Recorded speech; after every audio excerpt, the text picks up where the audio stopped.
philosophie spirite, l'évolution de l'esprit se réalise à partir de vies successives qui sont indispensables pour façonner la personnalité de chaque esprit et pour évoluer dans le sens du progrès, ce qu'Alan Kardec appelait le progrès intellectuel et moral, progrès indispensable qui fait partie du dessein divin, sachant que le divin nous a tous créés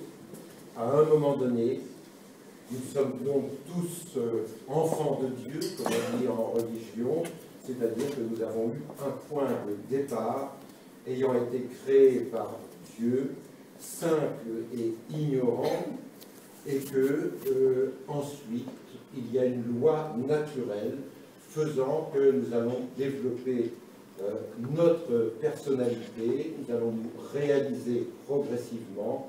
au travers de plusieurs vies dans la matière, sur Terre ou ailleurs dans l'infini, et puis sur différents mondes, sachant que le point de départ, première vie, se réalise sur des mondes totalement primaires, beaucoup moins évolués que le nôtre, des mondes d'où nous provenons, où nous avons vécu quelques vies, et où ensuite nous sommes arrivés sur Terre pour continuer notre progrès évolutif au travers d'un certain nombre de vies, cela peut être même un grand nombre de vies. Certains d'entre nous ont pu être déjà là au temps de la préhistoire et puis être toujours là aujourd'hui, après avoir accompli un cycle de vie. Et que ce cycle se poursuivra plus tard en fonction de nos progrès évolutifs sur des mondes supérieurs pour arriver un jour à une forme de perfection, c'est-à-dire en même temps à une rencontre avec Dieu, retrouver le Créateur, le comprendre et au final participer de la création. Voilà quelques grandes lignes de ce qui est la réincarnation, ce qui nous permet d'entrer un peu plus dans le vif du sujet, à savoir que se passe-t-il après la mort, les esprits des décédés ont-ils besoin d'aide? Pouvons-nous leur apporter une aide? Et la réponse spirite, évidemment, est oui. Autant nous pouvons, nous, avoir besoin des esprits pour nous aider, pour nous protéger, pour nous aider à avancer. Ce sont les guides spirituels. Chacun d'entre nous a un guide, une personne avec laquelle nous avons été en sympathie, en cette vie ou dans une vie antérieure. L'au-delà a toujours un rapport avec la Terre, et ainsi nous ne sommes jamais abandonnés par l'autre monde. Certains peuvent être abandonnés par les humains, peuvent se retrouver dans une solitude totale. Eh bien, il reste toujours un lien malgré tout, il reste toujours un point de repère quelque part, c'est celui du guide spirituel qui sera toujours là, près de chacun d'entre nous, même si nous ne le ressentons pas, même si nous n'avons aucun signe particulier. Le guide essaiera toujours d'agir intuitivement, télépathiquement, vis-à-vis de son protégé pour le soutenir et pour l'aider à avancer dans cette vie. Et puis, au-delà du guide qui nous aide, il peut y avoir aussi d'autres esprits qui, dans le cadre d'un cercle spirit, pourront apporter leurs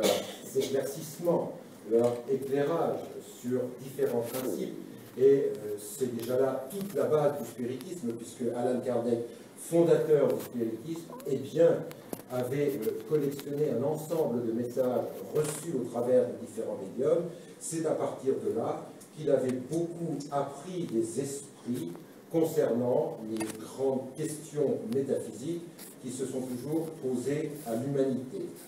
Et si donc les esprits peuvent largement nous aider à mieux comprendre le monde dans lequel nous sommes, le sens de notre cette vie, le sens de nos aventures, le sens futur de nos vies à venir, eh bien, nous pouvons, nous aussi, dit de notre côté, aider l'au-delà, mais aider l'au-delà des esprits les moins évolués, les plus faibles, des esprits qui sont perdus, qui n'ont pas réellement conscience de leur état. Ainsi donc, c'est un rapport qui se fait entre ce que, d'une part, les bons esprits peuvent nous apporter, et d'autre part, ce que nous pouvons apporter aux esprits troublés, perturbés, qui ont mal assimilé leur passage dans l'autre monde. Et j'aborde tout de suite la notion de trouble mortel, notion essentielle en spiritisme, signifiant que le passage de la vie physique à la vie spirituelle suppose un choc en soi qui n'est pas toujours facile à assumer pour tout esprit, et que les esprits les moins évolués ont beaucoup de peine à assumer cette transition de la vie physique à la vie spirituelle. Et le trouble est donc un état où l'esprit du décédé se retrouve complètement perdu, ne sachant plus s'il est encore vivant, s'il est décédé, pouvant être troublé par les idées préconçues qu'il avait, idées religieuses et autres, s'attendant éventuellement à voir Dieu, Jésus, la Vierge Marie, les anges ou les démons, et ne retrouvant rien de tout cela. En fait, le trouble est un état psychologique où l'esprit n'a plus le point de repère de son corps physique et risque de se retrouver complètement perdu, sans compter toute l'angoisse que ça peut représenter, puisque la mort, pour tout un chacun, représente une certaine angoisse, voire une angoisse très profonde pour de nombreuses personnes. Et lorsque l'on a la certitude qu'il y a un autre monde, que tout n'est pas terminé, il est évident que cette angoisse s'atténue, mais malgré tout, il y a toujours plus ou moins une peur de la mort, qui peut aussi expliquer ce trouble. Ce trouble s'explique aussi dans de nombreux cas de mort accidentelle, ou violente, ou suicidaire. Toutes les formes de mort violente représentent un choc brutal, une rupture du lien dont Patricia parlait tout à l'heure et que les orientaux ont appelé la corde d'argent. Ce lien entre le physique et l'esprit est brutalement rompu et l'esprit n'a pas le temps de vraiment réaliser ce qui s'est passé au cours d'une guerre ou d'un accident ou autre mort violente. L'esprit peut donc être complètement anéanti en quelque sorte parce qu'il vient de subir, ne comprenant pas sa nouvelle réalité, ne comprenant pas qu'il continue à vivre, qu'il a encore la capacité de penser et d'imaginer, et ne sachant plus alors s'il est vivant, s'il est mort, et que s'est-il passé exactement. Alors, dans les esprits dans le trouble, on a eu de nombreux cas de figure, c'est presque du cas par cas selon chaque individu. On a vu par exemple des esprits qui continuaient à vivre dans leur imaginaire et à vaquer à leurs occupations quotidiennes comme chacun pourrait le faire en rêve, la nuit. Eh bien, certains esprits dits dans le trouble, qui n'ont pas eu contact avec l'au-delà, eh bien, continuent à rêver, ou à cauchemarder,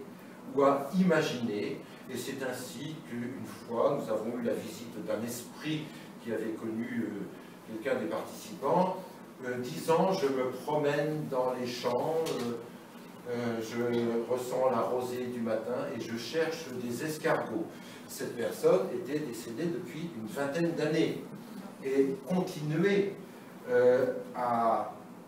imaginer ce qu'elle avait toujours vécu, et puis dans une certaine peur, sans doute, de ce qui pourrait se passer après, pour par exemple quelqu'un de croyant, y a-t-il un ciel, un paradis, un enfer,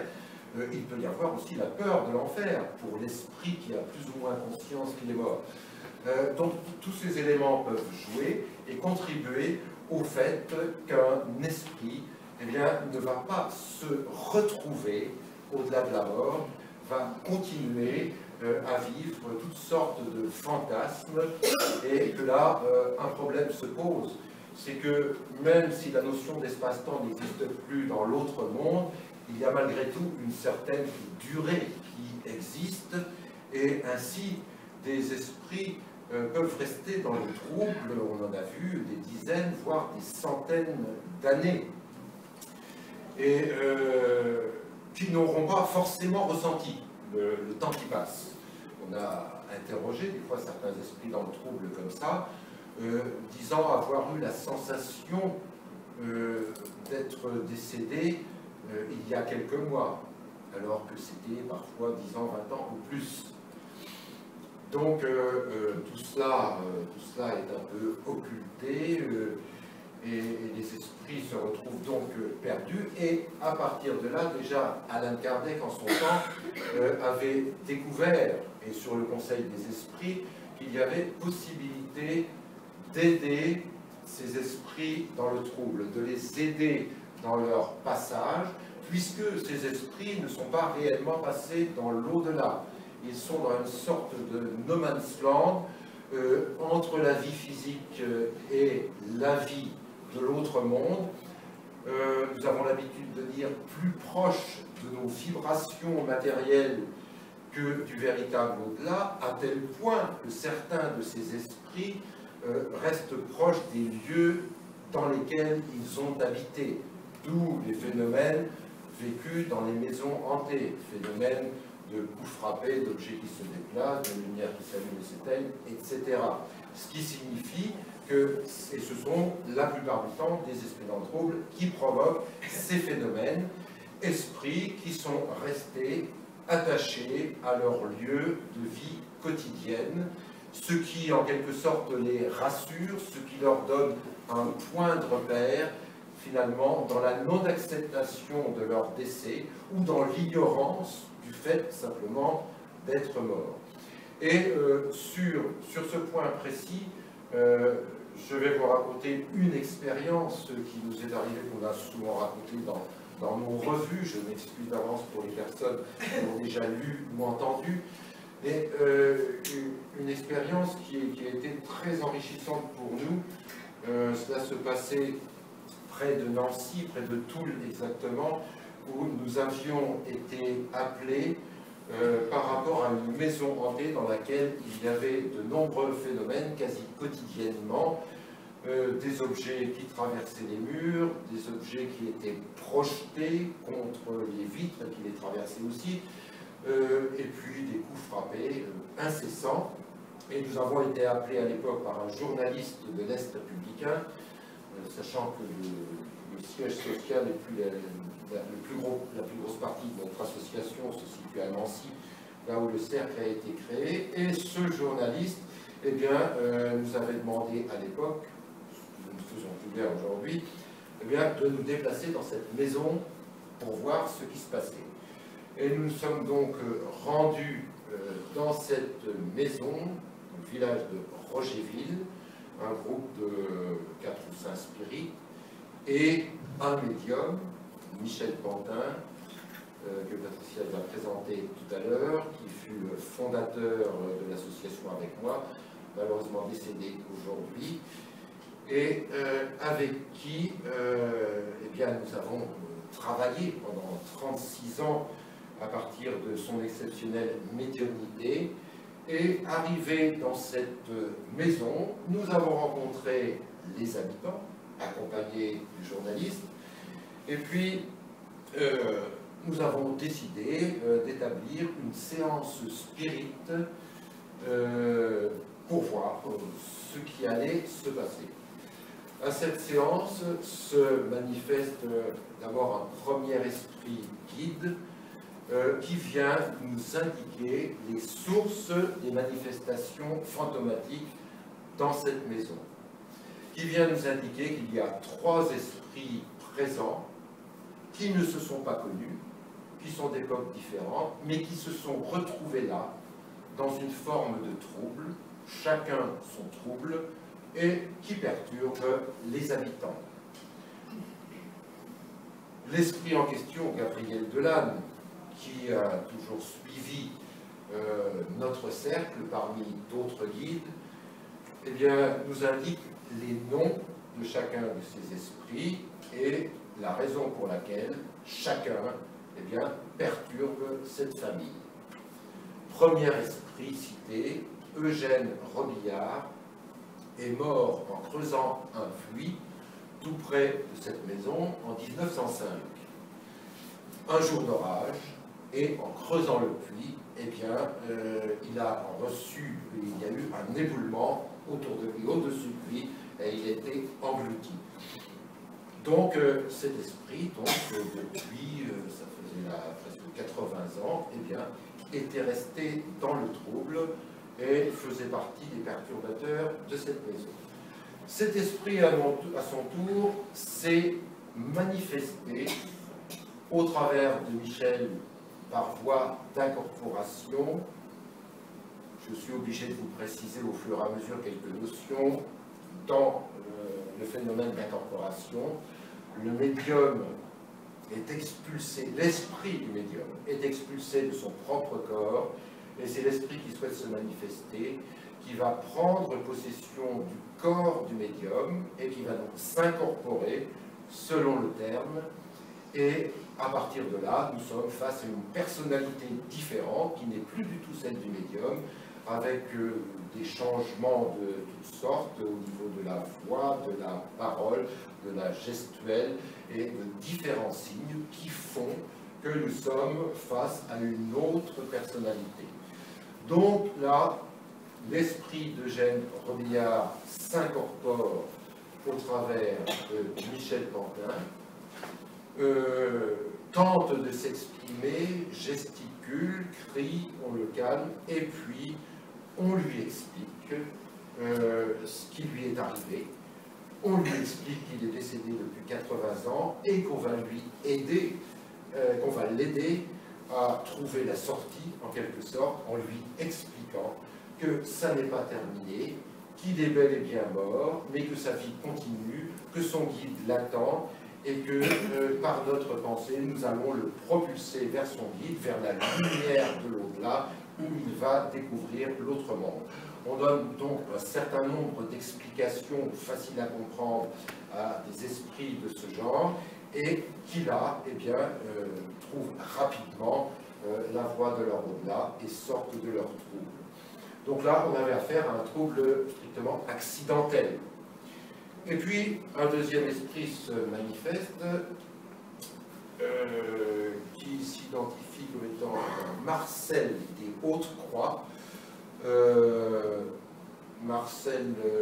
donc on n'a pas retrouvé celui-là, mais les Hautes-Croix, c'est un hameau qui est juste à côté, et qui vient, alors lui, on a la certitude qu'il n'a pas du tout conscience de sa mort,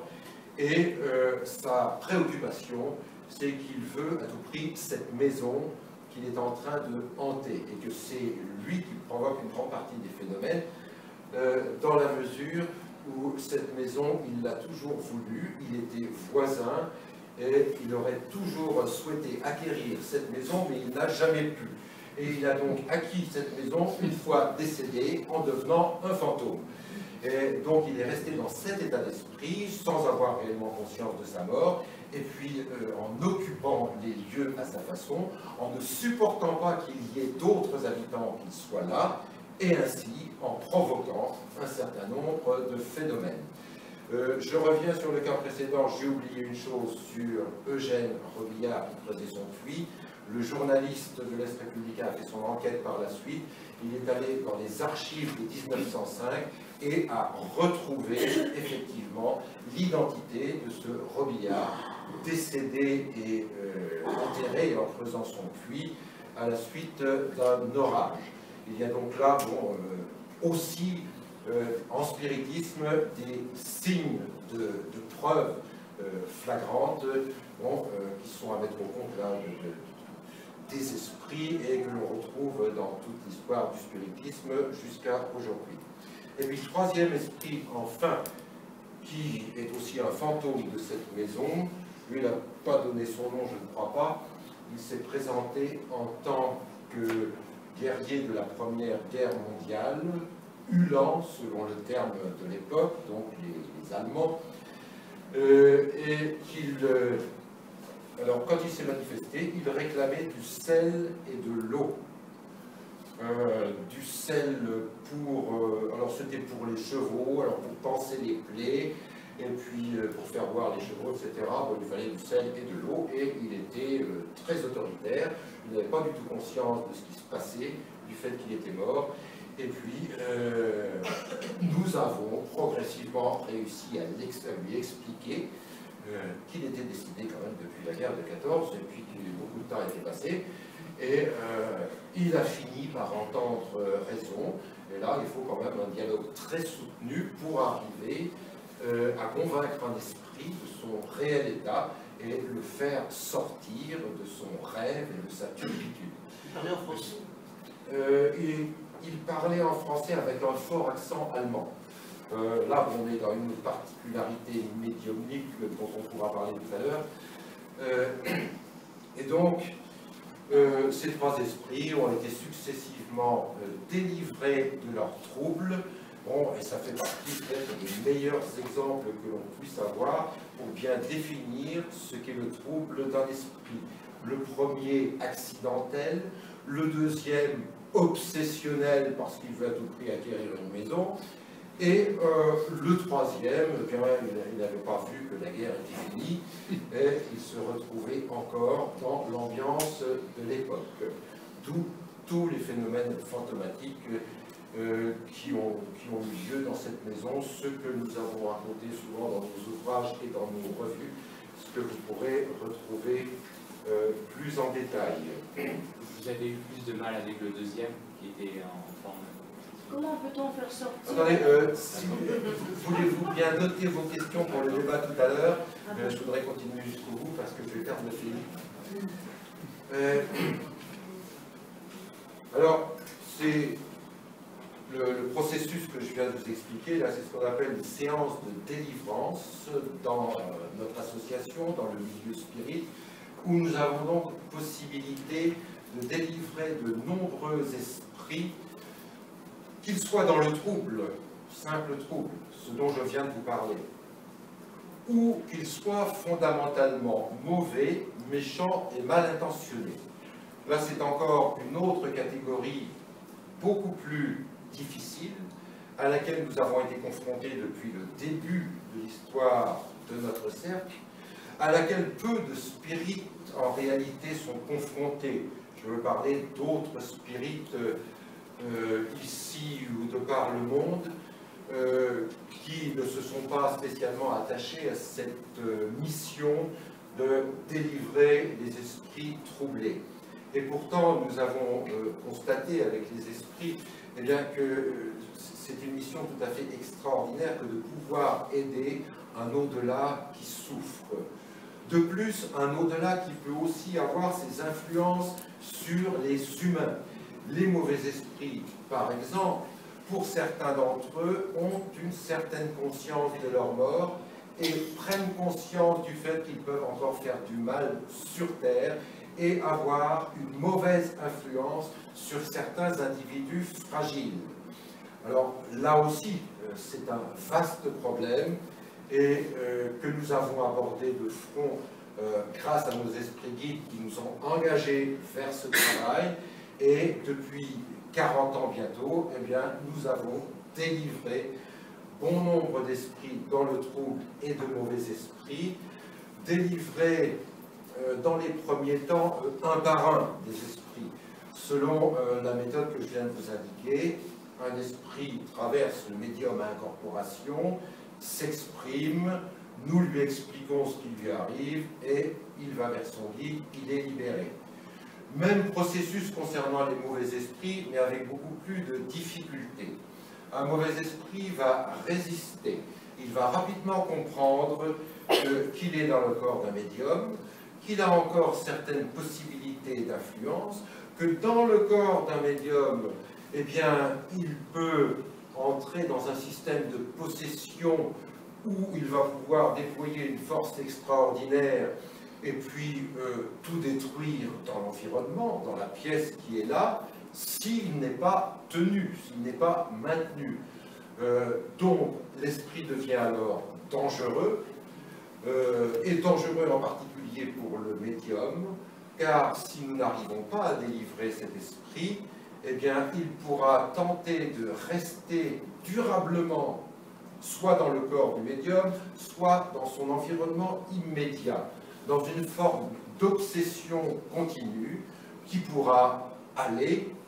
bien évidemment, jusqu'à la destruction psychologique, voire la destruction totale du médium, c'est-à-dire que dans ce genre de situation, il y a danger de mort si vraiment on n'arrive pas à se débarrasser d'un mauvais esprit. Et pour se débarrasser de ce mauvais esprit, eh bien, il faut le délivrer de son mal. Il faut arriver à le faire passer dans l'au-delà, à lui faire franchir cette frontière. Et c'est un travail très difficile que nous avons assuré à de multiples reprises et en toute connaissance des risques que cela représentait. Mais cela a été possible, et cela est possible évidemment avec un environnement de personnes autour du médium qui soient bien informées et qui soient compétentes pour accompagner cet esprit vers l'au-delà. Et ce genre de séance dure minimum 1 heure, ça a souvent été 2 heures, et parfois il a fallu renouveler la séance les jours suivants pour enfin venir à bout d'un mauvais esprit qui ne voulait rien entendre. Et ce mauvais esprit, au moment où on arrive réellement à le propulser vers l'au-delà, à le propulser vers son guide qui l'attend de l'autre côté de la paroi, eh bien, cet esprit vit ce passage dans une terrible souffrance parce qu'il perçoit une grande lumière à ce moment précis, qui l'oblige en quelque sorte à demander pardon, pardon mon Dieu, pour tout le mal que j'ai pu faire. Et c'est donc pour l'esprit un moment extrêmement difficile, et c'est seulement par notre force pensée, par notre dialogue, et aussi par l'action des esprits guides qui attendent de l'autre côté, que l'on parvient à ces délivrances qui restent tout à fait nécessaires et même peut-être indispensables pour que ces esprits n'aient plus prise sur certains humains qu'ils peuvent encore influencer. Donc ces esprits délivrés ne peuvent plus faire de mal une fois qu'ils ont découvert de force cet au-delà, là où ils auront à faire le bilan de ce qu'ils sont, là où ils auront à préparer une nouvelle incarnation. Alors ce travail, nous avons eu l'occasion par la suite et par la force des esprits qui nous guident, nous avons eu l'occasion de le faire de façon plus collective, c'est-à-dire que délivrer un mauvais esprit particulièrement retors peut entraîner dans une sorte d'effet domino, eh bien, la libération d'un certain nombre d'esprits du même genre qui seront libérés par la même occasion, mais cela correspond à une volonté de l'au-delà qui ont pu, en utilisant un médium, en utilisant les spirites, eh bien, libérer de grandes quantités de mauvais esprits et d'esprits dans le trouble. Alors voilà ce qui est partiellement une des grandes missions importantes de notre association et que nous avons assumé avec beaucoup de difficultés pour nos médiums, mais que nous avons assumé jusqu'à aujourd'hui, qui continue d'être réalisée au travers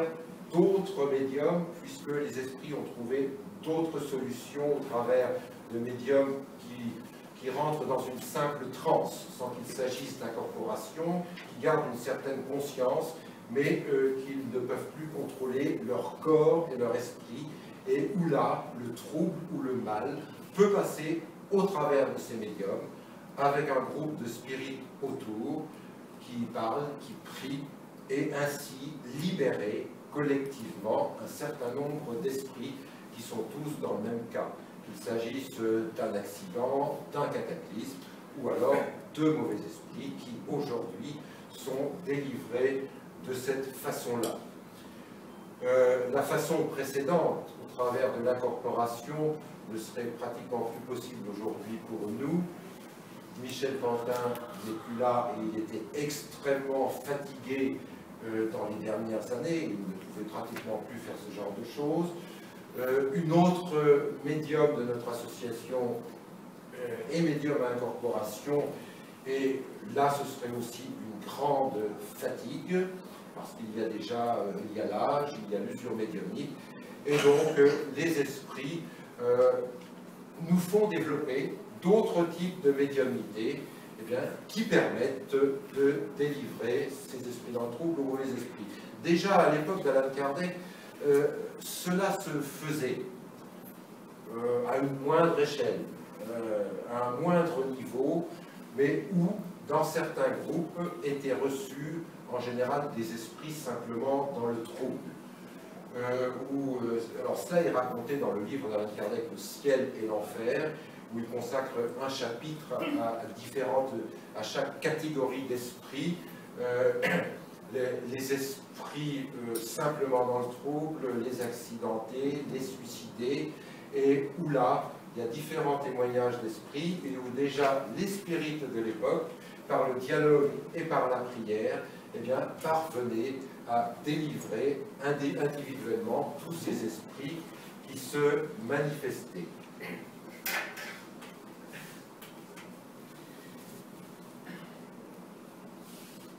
Alors, il y a une autre forme de trouble qu'on a vue assez souvent, ce que j'appellerais le trouble mystique, c'est-à-dire de personnes vraiment persuadées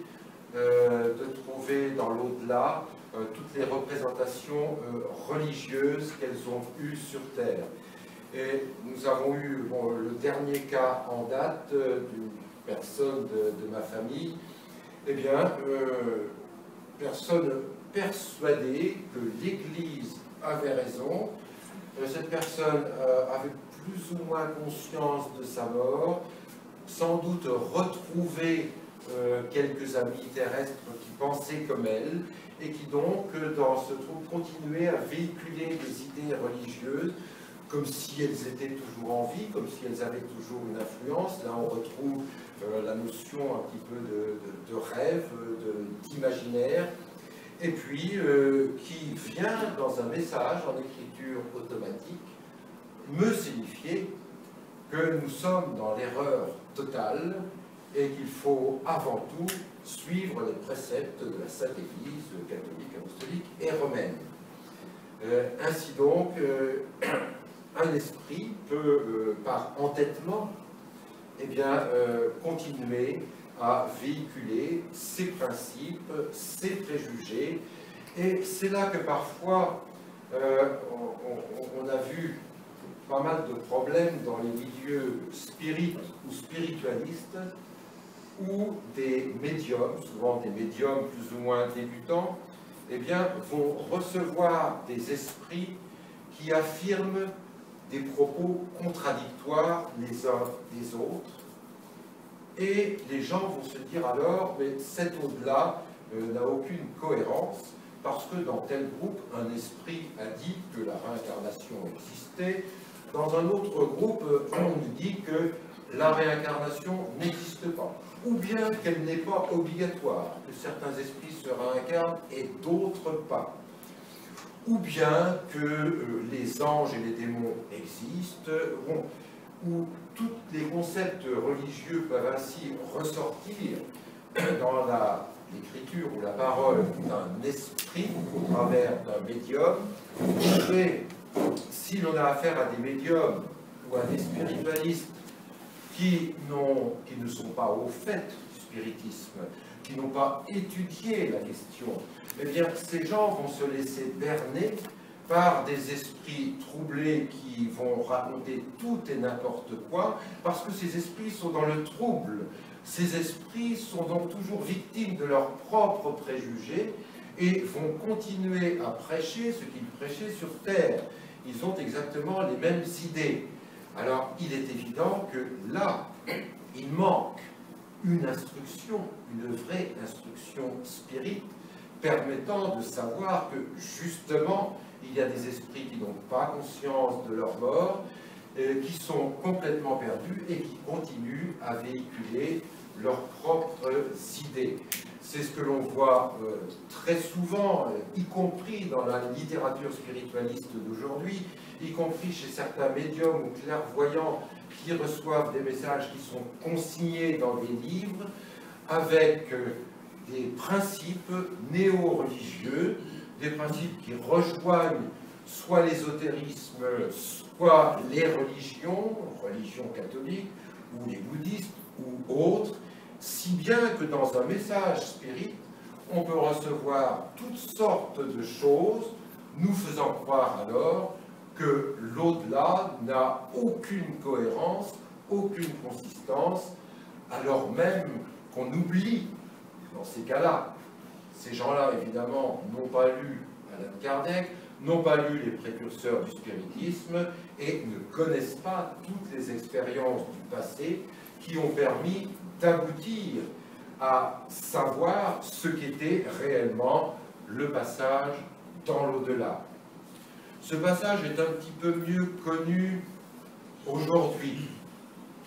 Et sans exagérer, j'aurais tendance à dire grâce à nous,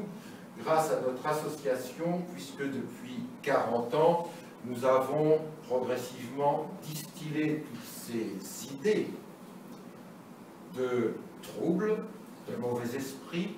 de bons esprits, d'esprits dans le trouble, de non-existence des anges et des démons, enfin tous les grands principes spirites, nous avons eu l'occasion de toujours bien insister, et que si l'on reprend nos débuts, nous étions dans les années 70, il est évident que la plupart des spiritualistes de l'époque, et jusque dans les années 80, n'avaient pratiquement aucune notion de ce qu'était un esprit dans le trouble. Tout le monde, la plupart des spiritualistes, pensaient que parfois, eh bien, après une petite période indéfinie de quelques jours, l'esprit trouve tout de suite la lumière, et puis que tout va bien pour lui, et qu'il prépare ensuite une prochaine vie, etc. Cette notion de trouble a été longtemps occultée, et c'est sans doute, je le répète, grâce à la diffusion de notre cercle, que finalement cette notion est revenue à l'ordre du jour. Parlons aussi évidemment de la lecture des livres d'Allan Kardec, qui s'est beaucoup améliorée depuis les années 70, puisque les livres comme le livre des esprits ont été réédités, alors qu'à l'époque ils ne l'étaient pas. Donc les vraies conceptions spirites ont fini par reprendre un peu le dessus dans les mentalités générales spiritualistes, tant et si bien qu'aujourd'hui il y a une mode nouvelle qui est apparue depuis une dizaine d'années à peu près, qui a différentes dénominations, dont celle-ci, les passeurs d'âme. C'est-à-dire qu'il y a de plus en plus de gens qui, aujourd'hui, chez les spiritualistes, eh bien, se disent, moi, tout seul, sachant qu'il peut y avoir justement des esprits troublés, eh bien, je vais décider d'aider tous ces esprits, un par un, à passer dans l'au-delà. Alors, cette notion, elle est connue des spirites depuis longtemps. Nous,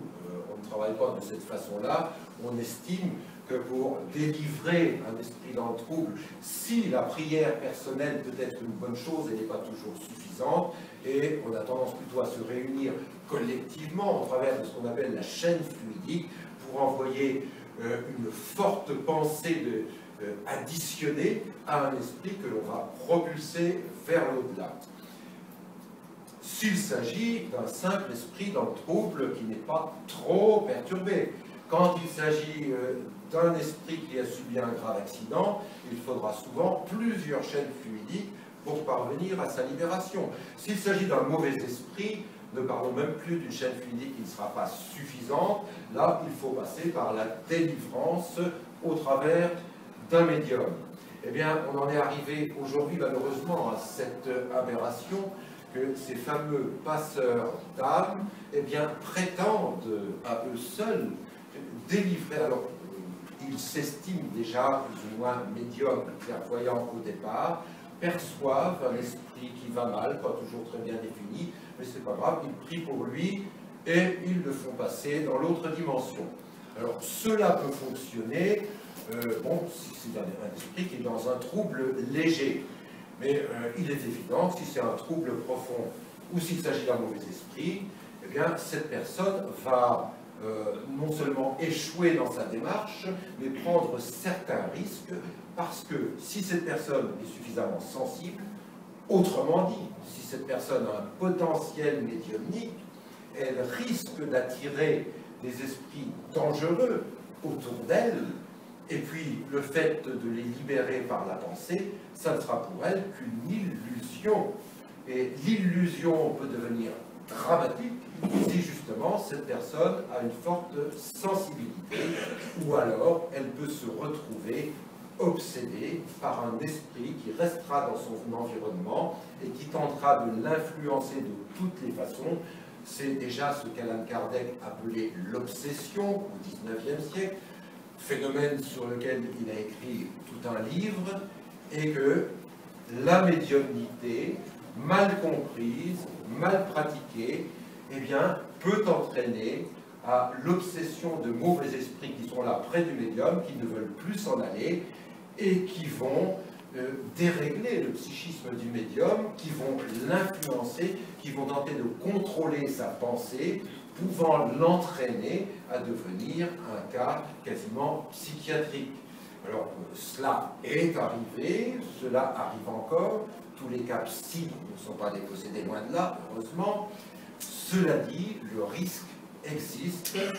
le phénomène existe, et donc, il faut absolument éviter de s'aventurer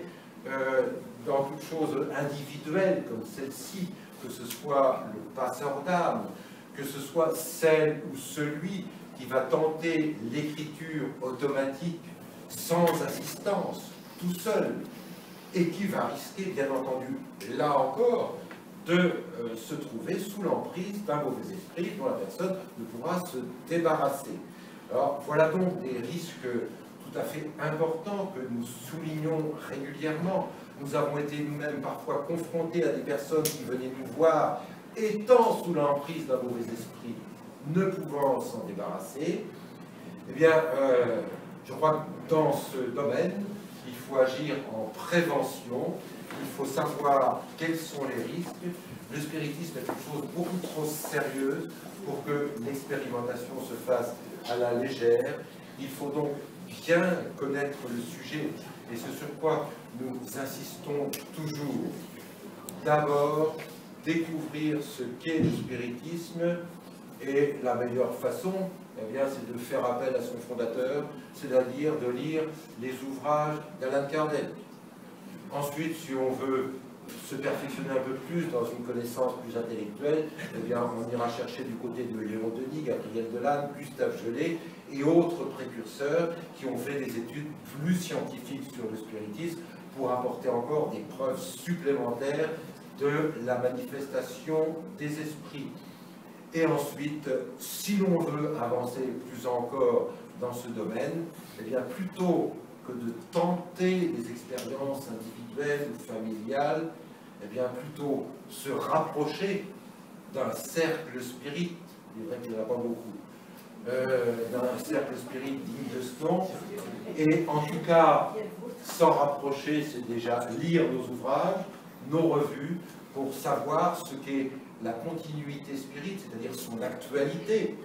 par rapport à ce que disait Alan Kardec, parce que, bien sûr, le spiritisme restera évolutif.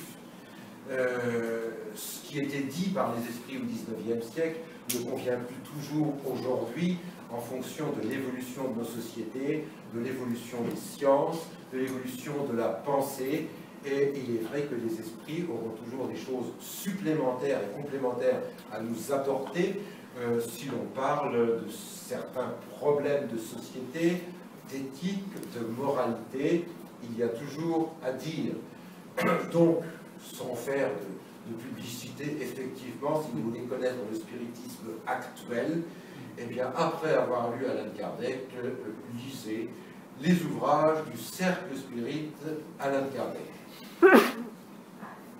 J'avais intitulé cette conférence « Comment aider nos morts ». Eh bien, je vous ai expliqué comment, en tant que spirit, on peut aider les décédés.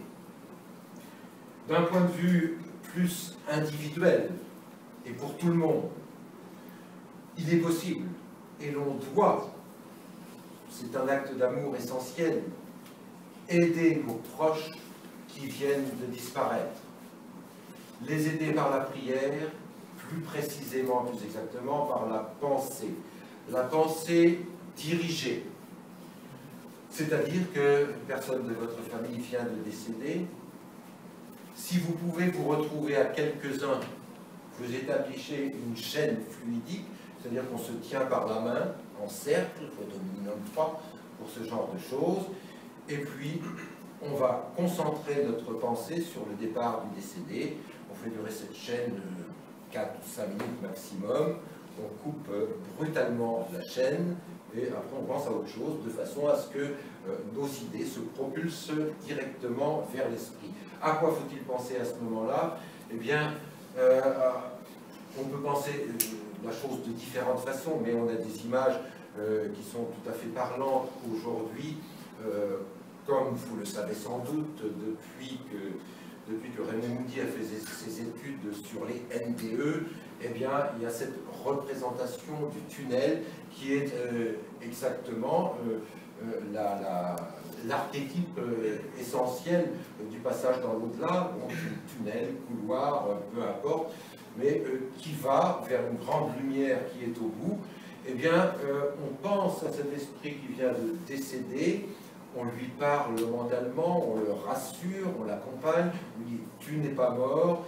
tout n'est pas fini, ton guide t'attend dans l'autre dimension, tu vas te diriger vers un tunnel, tu verras au bout une grande lumière, on t'aide à avancer. Là, on fait un petit peu comme font les hypnotiseurs, on va répéter plusieurs fois mentalement la même chose pour convaincre cet esprit d'avancer vers la sortie en quelque sorte et pour calmer sa peur. Alors, et ainsi, ce travail peut se faire individuellement dès qu'il y a un décès autour de vous, de façon à justement accompagner nos morts, de façon à éviter que des troubles soient prolongés. On le fait nous-mêmes, simplement par amour pour des esprits dont on suppose qu'ils ne seront pas dans le trouble bien longtemps, hein, parce que bon, il y a aussi différents profils que l'on peut connaître. Bon, il y a des esprits suffisamment évolués sur Terre et qui le montrent par leurs actions, par leur dévouement, par leur sens de vie, dont on sait que ces esprits ne seront pas dans le trouble très longtemps, seulement quelques heures ou quelques jours, de par leur qualité morale, de par leur évolution. Hein. Et mais l'on sait que pour beaucoup de gens, eh bien, il y a toujours des peurs, des gros problèmes, le fait d'avoir quitté la Terre trop vite et puis d'avoir laissé derrière soi des problèmes, ça aussi, ça peut occasionner le trouble, et donc il faudrait de façon systématique, ne serait-ce qu'à chaque enterrement par exemple, eh bien, au lieu de dire une messe qui n'a pas toujours un sens très juste, eh bien, que l'ensemble des personnes se réunissent dans une grande chaîne fluidique pour propulser l'esprit qui est peut-être encore dans son cercueil. Alors voilà, en tout cas, quelque chose qui nous paraît indispensable et qui dépasse ce que j'appelais tout à l'heure les passeurs d'âme. Il n'y a pas de gens spécialistes comme ça qui vont essayer de faire passer les esprits. D'autant que la notion d'affinité et d'amour que l'on peut avoir pour un autre sera très important. Il est très important de prier pour ceux qu'on a aimés et connus, car ils vont ressentir cette force de propulsion qu'on leur donne, beaucoup plus que si c'était donné par un inconnu. Ça peut se faire aussi. Hein, mais le lien et c'est un lien indispensable. Et c'est aussi le fait que beaucoup de gens qui viennent nous voir viennent dans un sens un peu égoïste et personnel. J'ai perdu quelqu'un, mais est-ce qu'il pourrait m'aider?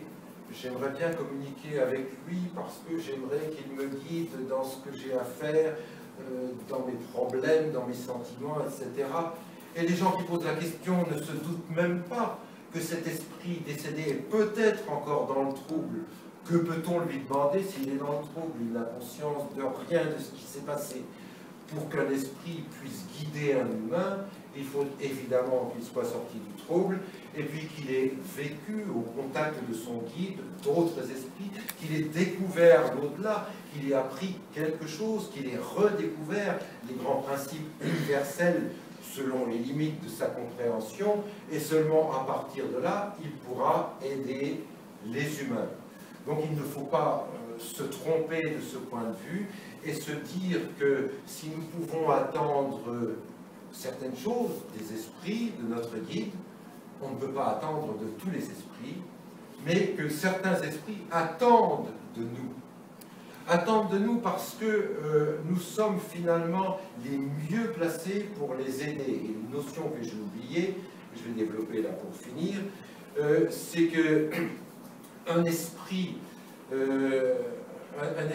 qui est dans le trouble est tellement proche de nos vibrations matérielles que le guide ne peut pas l'atteindre. Il va peut-être confusément entendre une voix intérieure qui lui dit « viens, viens », et puis avoir peur et rester bloqué, figé. Et qu'en fait, on s'est rendu compte par l'expérience spirite que ce sont nous, humains, qui avons le plus de force pour pouvoir propulser un esprit vers son au-delà, parce que lui-même est proche de nos vibrations et qu'il est encore très loin des vibrations de son guide. Voilà un peu comment les choses fonctionnent. J'ai essayé là de vous donner quelques éléments qui sont encore incomplets, mais je vais laisser un petit peu de temps pour le débat, pour qu'on puisse encore approfondir tout cela. Je vous remercie de votre attention.